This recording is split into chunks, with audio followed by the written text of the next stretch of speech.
waxaa ka sokeeya cabsi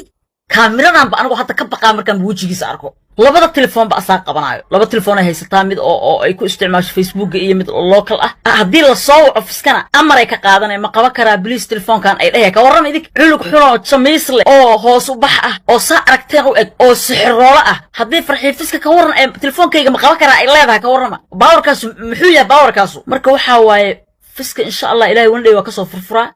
ayaduna sida qof kasta oo farxiye fiska shalay ma dhalanay wajigeeda yaqaanayna ama yaqaanay farxiye fiskana indhaheeda bis ha fiiriyo farxiye fiska markay la soo galo ma aragtay TikTok iyo Facebook iyo markuu meelaha wadwado farxiye wajigeeda bis fiiriya indhaheeda bis fiiriya asagana wajigiisa si fiican u fiiriya wajigiisa caad baa ka sokeeya caad wax baa ka sokeeya cunuga wajigiisa gabadhayda baa la yiri way xanuunsan tahay gabadhaydu ma xanuunsana Facebook iyo page beenana waa nala ka samaystay oo leeyahay asagoo waji loo xale waji alwaax waaxid ayaan ka arkay Facebook ma ogta marka muuqaalkaas ciil iga hayay hala baafiin gabadheeda xanuunsan tahay marka xukumi jiraan dadka Facebookyada leh farxiya xanuunsan malihin anagu bejijka لو ناكتي دنبيغيدا دوشتا iga saariyada anaguna ma lihin waxaa ka sokeeya cabsi kaamiradan ba anigu hadda ka baqaa markaan wajigiisa arko ayada soo ma ahan inay taagan tahay qaadan tahay waa u jeedin oo maqan tahay marka waxa waaye sixir quraana ka adag asaga soo ma ahan wuxuu geystay asaa ka naasnaasayano oo raba fiska inuu ka hadlo qof kasta oo raba inuu farxiyo fiska ka hadlo walaalayaal idinkoon farxiyo fiska habaarina idinkoon cudur xun u saadina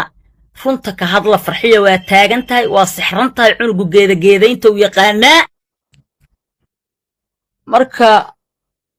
wax jira inaad ka hadashaan Soomaaliya waxa ka jeceshihiin waxaan jirin iyo habaar iyo been abuur inaad sheegtaan aya been abuurka iyo habaarka iyo cudurrada xunxun iyo oo been ah inaad sheegtaan aa ka jeceshihiin inaa waxa jira ka hadashaan war hadday ma aragtay abtayd aad u haysaan oo aragtaan inaad fiska ka hadashaan anaa hadda idin sheegayo cid ana iga dambaysa weydiinina dadkii ayada ka horeeyay ee uu taagay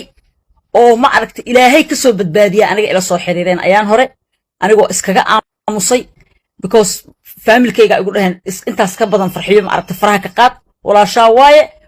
si kastoo wax u jiraan si kastoo wax loogu sameeyay adiga waxba kama qaban kartid iskaga aamusaa la igu dhahay laakiin de qofku markuu walaalkaayo jirkaaga iyo dhiigu biyo ma ahan ana reality-ga og I know reality-ga marka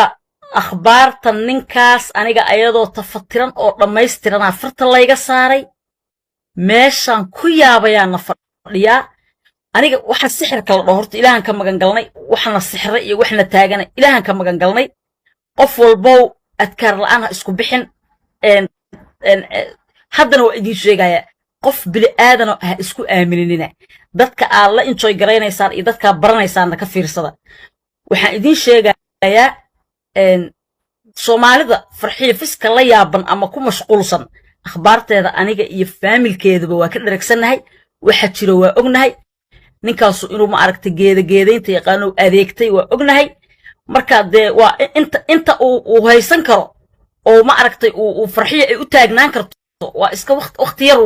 yar waay dadku ayada ka horeeyay uu taagayba ilaahay waa ka furfuray marka wanda ilaahay waa ka soo furfuraya inay arrintaas jirtana cid aan weydiinayo male sababta oo ah telefoonadeedii gabadhaas telefoonadeeda